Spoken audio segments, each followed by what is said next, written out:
Kalugar, nandito na yung finished product. Kasalukuyan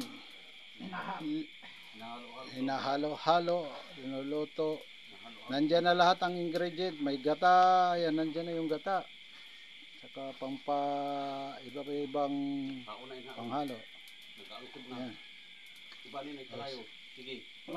Sige. Iyabanan ko kalugar. O, sige, bawasan mo ng apoy para hindi masyado matutong. Okay.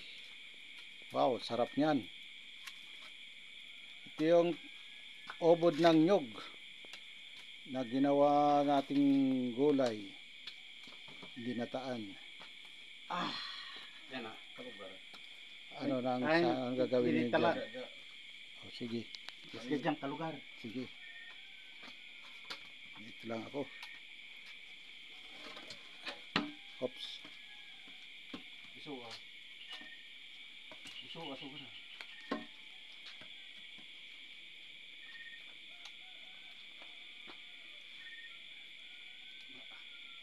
Wala nang tikim-tikim.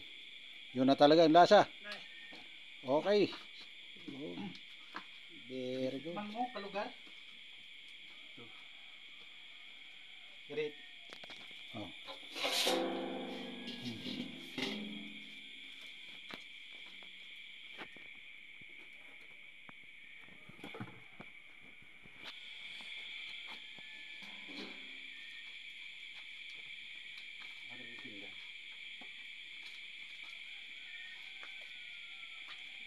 Dito sa amin pag nagluluto ng obod ng nyog,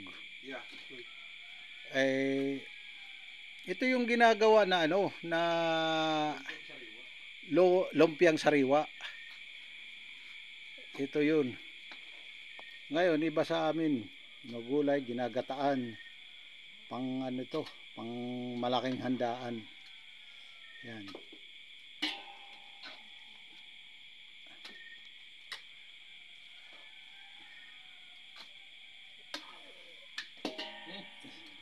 Yung iba naming mga kamag-anak nagre-request pa nga yan, nangihingi pag nalaman nilang ganito, nagluluto kami ng ganyan, hinihingi yan.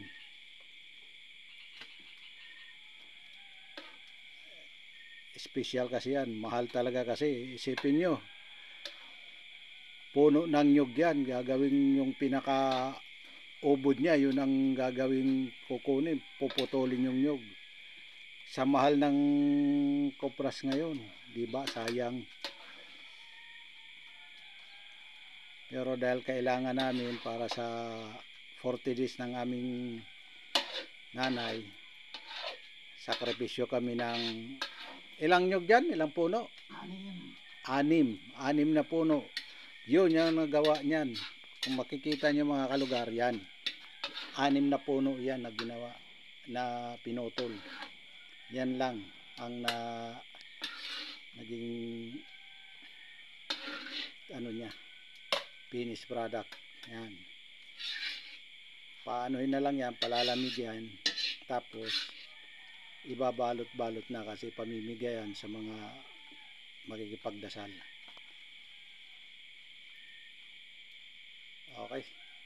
Okay, sige.